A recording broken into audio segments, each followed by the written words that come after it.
Les ennemis d'Allah n'auront de cesse de combattre la sunna du prophète sallallahu alayhi wa sallam. Leur voie est très simple, mes frères.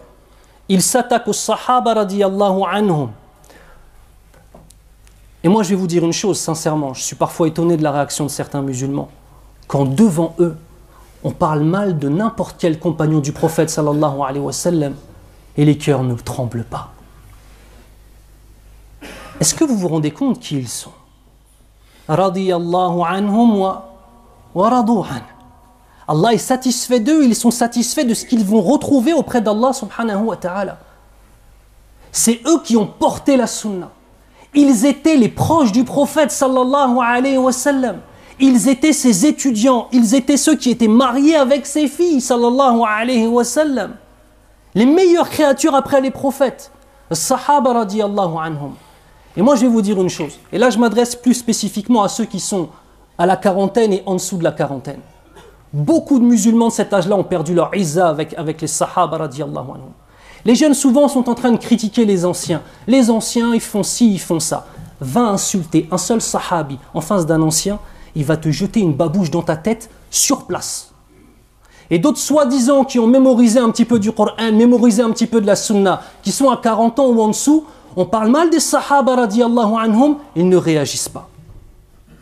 Demande à Allah de faire revenir la izza dans le cœur des musulmans, ya Rabbal Alamin. Salam alaikum, chers amis internautes. Pouvons-nous critiquer les sahaba? Est-ce que la culture de la critique existe en islam? Bien sûr que oui, il y a quand même une démocratie en islam. Apparemment, cet imam n'a toujours pas compris que c'est avec la critique que le monde évolue, que le monde avance. C'est normal. Pour critiquer, il faut réfléchir. Un imam n'a pas le droit de réfléchir, donc il ne peut pas critiquer. D'ailleurs, les imams, ils ont des patrons. Ils ne sont pas indépendants, donc leur critique n'ira pas au-delà de leurs hypocrisies. Un exemple, si tu parles à un imam de la réflexion critique, il ne saura pas c'est quoi lui. Il va croire que tu l'insultes. La critique, chers amis, est l'exercice de l'esprit. Elle est nécessaire pour la vie de tous les jours. Faire une critique, c'est formuler un jugement négatif. C'est expliquer un avis divergent. Dire pourquoi on n'est pas d'accord. Et dire qu'Ibrahim alayhi salam avait commencé par critiquer. Allah Azza wa Jal nous demande à maintes reprises de réfléchir, de faire marcher la tête. La réflexion mène aussi à la critique. Toujours dans le Coran, Allah critique les prophètes. Et par cette action, il nous fait aussi comprendre que quel que soit le statut de la personne, elle reste critiquable.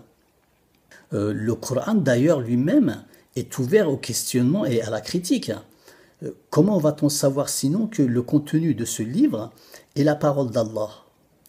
Et comment allons-nous être persuadés que Mohammed, fils d'Abdallah, est un messager d'Allah?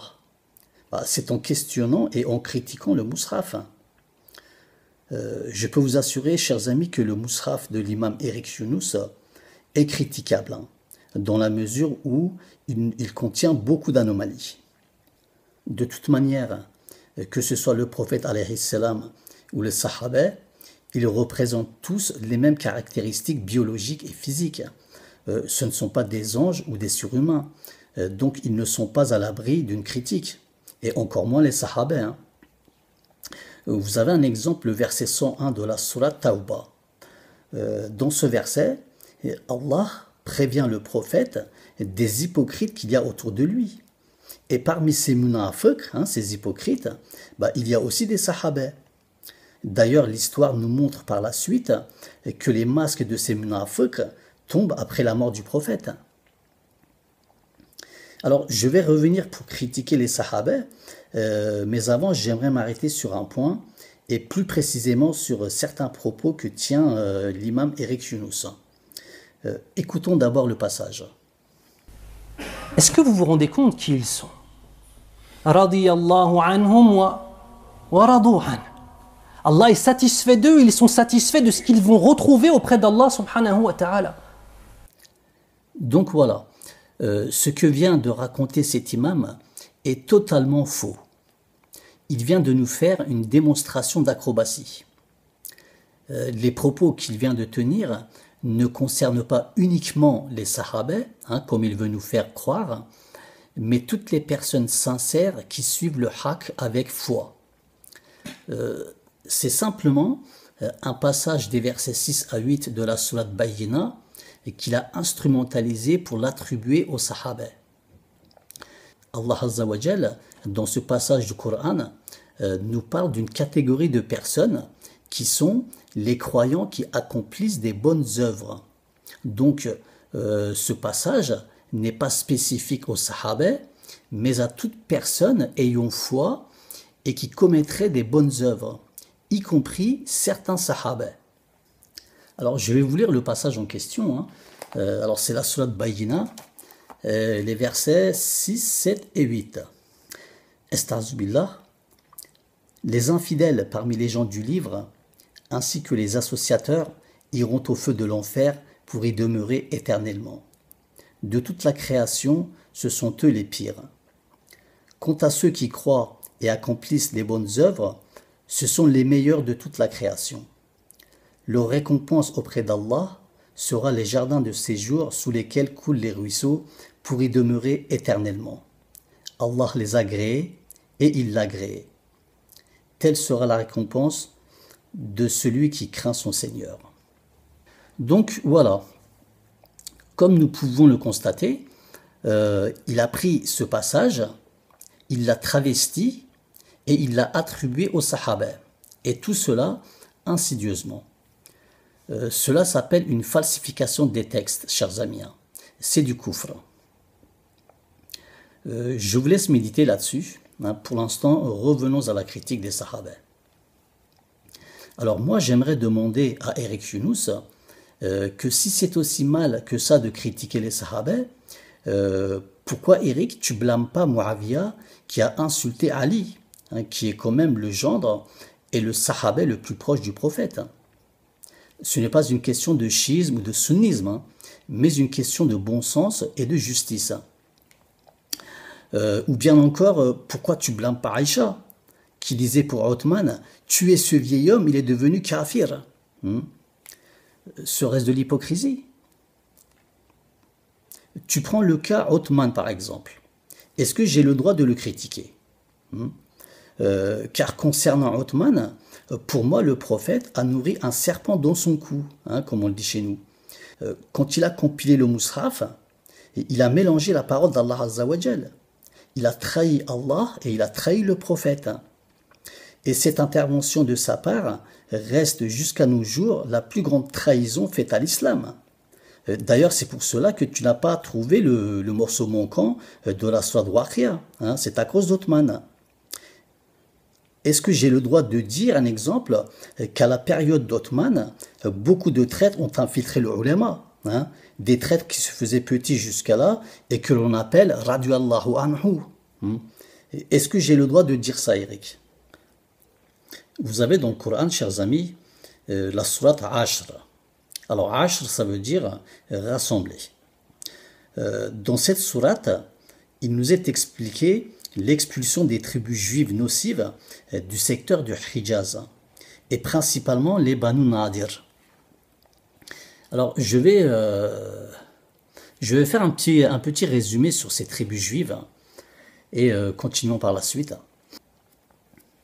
Alors, concernant les Juifs du Hijaz, il n'y a aucun ouvrage ou document historique les concernant. Pas d'écrit sur eux non plus de la part des historiens juifs hors Hijaz. Et la raison, c'est qu'ils se sont détachés des autres peuples juifs. Et c'est pour cela que les juifs qui sont hors secteur arabique ne les considèrent pas comme eux. Car les juifs du Hijaz se sont éloignés de la culture hébraïque. Même leur langue s'est arabisée. Ils avaient oublié l'hébreu. Et, il n'y a rien d'écrit sur eux, à part quelques noms qui traînent à droite à gauche, jusqu'au 1er siècle de notre ère. Alors, nous savons avec les documents historiques qu'en l'an 70, les Romains ont assassiné, ont massacré beaucoup de Juifs. Et en l'an 132, ils en ont poussé à l'exil une partie. Alors à cette période, beaucoup de tribus juives ont trouvé refuge au Hijaz. Alors le Hijaz, c'est une région de la péninsule arabique. Donc après leur refuge, par la suite, et avec la tromperie et plus particulièrement avec l'usure qu'ils ont créé comme métier, petit à petit, ils se sont appropriés le secteur. À tel point que Aïleh, Makne, Tabouk, Taïma, Wadi al-Qura, Fedek et Khaybar étaient entre leurs mains. C'est eux qui contrôlaient le business, quoi, en fait. Et ces tribus qui avaient investi ce secteur, c'était les Banu Khurayza, les Banu Nadir, les Banu Kaynuka et les Banu Baghdad. Et parmi ces tribus qui se sont installées à Médine, les deux plus connus étaient les Banu Nadir et les Banu Khurayza. Ils étaient connus pour être les leaders, les représentants religieux des autres tribus juives. Et ils étaient aussi connus pour leur lignée. 3 siècles après cela, donc en l'an 450 voire 451, quand il y a eu les inondations au Yémen, et d'ailleurs cet événement nous est évoqué dans le Coran, beaucoup de peuples de Saba se sont sauvés du Yémen et ont été contraints d'immigrer dans le secteur des Arabes. Donc suite à cette immigration, il y a eu des conflits entre les Juifs et puis eux, au fait. Car les Juifs ne voulaient pas donner de terre pour certaines tribus yéménites. Entre autres les Evs et les Khazraj. Donc par la suite, les Evs et les Khazraj ont été chercher du renfort, ont attaqué Médine, et ils se sont emparés de Médine, en fait. Voilà. Et donc ils ont expulsé les deux grands clans juifs, les deux grandes tribus juives, qui sont les Banu Nadir et les Banu Khurayza, hors de la ville. Avant l'hégire et après l'hégire, la situation des Juifs de Médine était de sorte que leur langage, leur culture, leurs traditions, leurs habitudes, leurs coutumes étaient complètement arabisés, à tel point que la majorité avait même des noms arabes. Certains croyaient même, les prenaient même pour des Arabes, pour vous dire. Leur situation économique était beaucoup plus évoluée que les Arabes, car ils étaient venus des secteurs beaucoup plus évolués, donc ils connaissaient des corps de métier que les Arabes ne connaissaient pas et qu'ils avaient développés. Donc ils avaient le monopole du business, quoi. On peut dire ça comme ça. Ils ouvraient des bistrots un peu partout, ils allaient chercher du vin en Syrie et puis ils le vendaient. Vous aviez les Banu Kaynuka, eux s'occupaient de l'exploitation minière et de l'orfèvrerie. Même s'ils se faisaient beaucoup de bénéfices avec cela, leur principale source de revenus était l'usure. Voyez, ils avaient créé tout un réseau en Arabie et piégeaient les Arabes avec l'usure.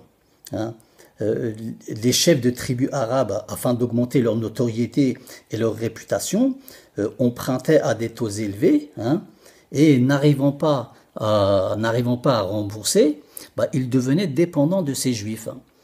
C'est pour cela que les Arabes vivaient une crise économique, donc ils avaient un dégoût pour les Juifs. Alors, juste avant l'hégire, les tribus Evs et Khazraj se sont fait la guerre. Vous voyez, ils étaient alliés, mais pour le pouvoir et les biens, ils se sont entretués.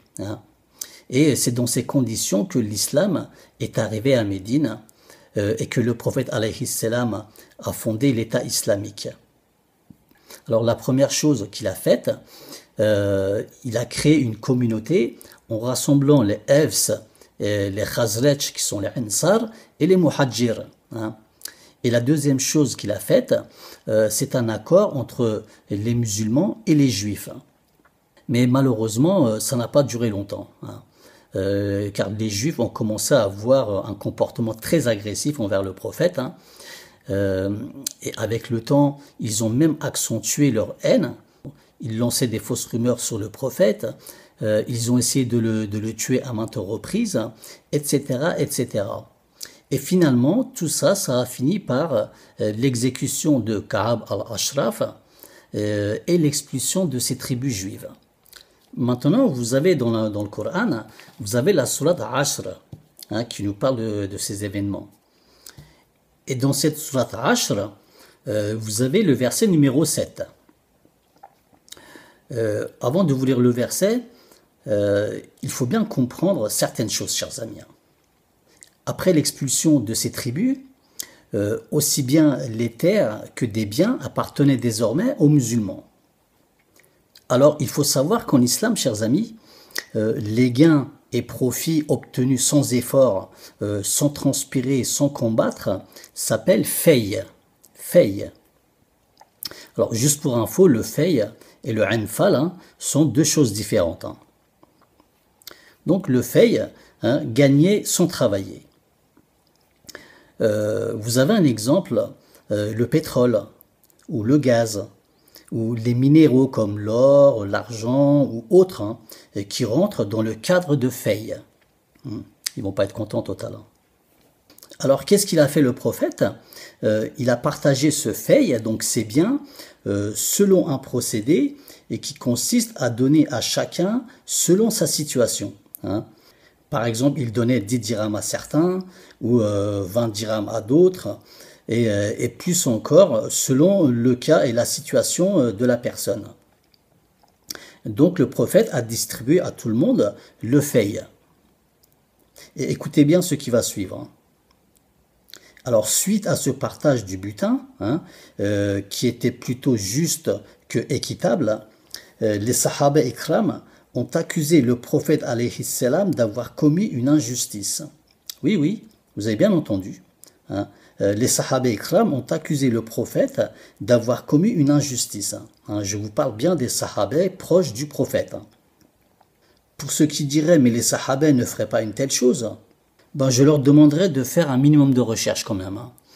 Vous avez un exemple, le verset 11 de la sourate Jumu'ah. Qui nous explique bien le comportement de ces personnages.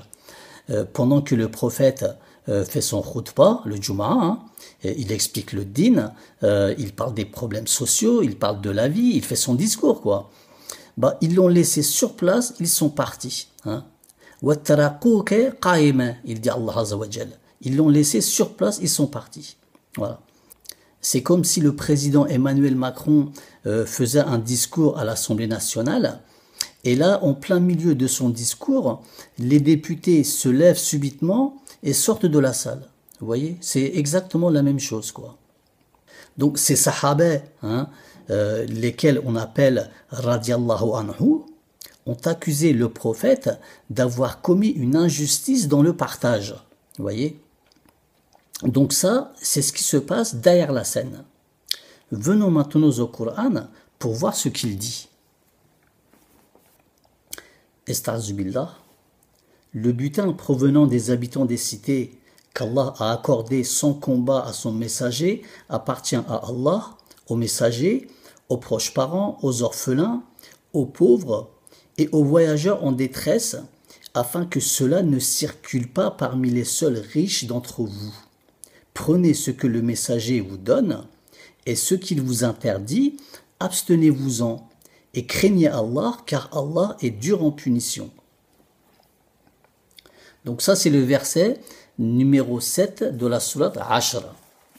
Donc dans ce verset, Allah Azza wa Jal dit que le butin, donc le fay, doit être donné aux nécessiteux, aux orphelins, aux voyageurs, à ceux qui ont émigré dans le sentier d'Allah, etc. Et il dit, ça n'appartient pas aux riches. Donc Allah Azza wa Jal dit à ses sahabas diffamateurs, prenez ce que le messager vous donne, et ce qu'il vous interdit, abstenez-vous-en, et essayez pas de faire main basse dessus. Donc voilà ce que nous explique le verset 7 de la sourate Ashr. Mais les saltimbanques religieux, chers amis, ils ont pris un passage du paragraphe qui est prenez ce que le messager vous donne et ce qu'il vous interdit, abstenez-vous-en, et l'ont transformé en considérer haram ce qu'il interdit et licite ce qu'il autorise. Voilà. Et en faisant cela, ils ont donné un pouvoir législatif au prophète. Vous voyez, rien à voir avec le sujet. Hein. Et pourquoi ils donnent le pouvoir de légiférer au prophète? C'est parce qu'une fois qu'ils ont percé la brèche, ils vont inventer beaucoup de mensonges et lui mettre sur le dos. Hein. Le prophète a dit, le prophète a fait, nanani, nanana. Maintenant, certains vont se poser la question, est-ce que le prophète pouvait légiférer, oui ou non? Bien sûr que oui, puisque je viens de dire qu'il a créé un État islamique. Hein. Qui dit État, dit loi. Mais le pouvoir de légifération du prophète ne peut en aucun cas aller au-delà de la jurisprudence coranique, hein, des principes coraniques. Je ferai une vidéo là-dessus, Inch'Allah, pour expliquer en détail. Donc voilà, chers amis, ma vidéo se termine ici. Sachez qu'en islam, la critique n'est pas interdite, hein, bien au contraire. Mais avant de pouvoir critiquer, il faut passer des années à comprendre. Une critique ne doit pas être mensongère ou diffamatoire et doit reposer sur des arguments solides. Alors, je vous dis à bientôt, chers amis. N'oubliez pas de vous abonner.